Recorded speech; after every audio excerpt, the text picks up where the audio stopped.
একটা সুন্দরী নারী যদি মনে করে যে আমি ভজন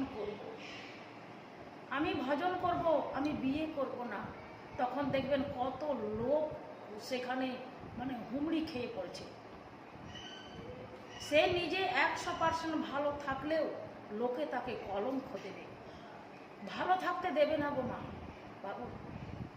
কিন্তু একটা পুরুষের জন্য এরকম কোনো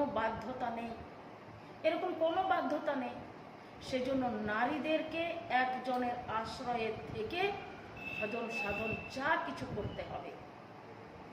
সে সব কালটা তো পিতার আশ্রয়ে গেল, যৌবন কালটাই হলো কঠিন কাল, সেটা একজন স্বামীর আশ্রয়ে থেকে যদি ভজন সাধন সার্থক করতে পারেন তবেই তার জীবন ধন্য, না হলে কিন্তু বিফলে চলে যাবে।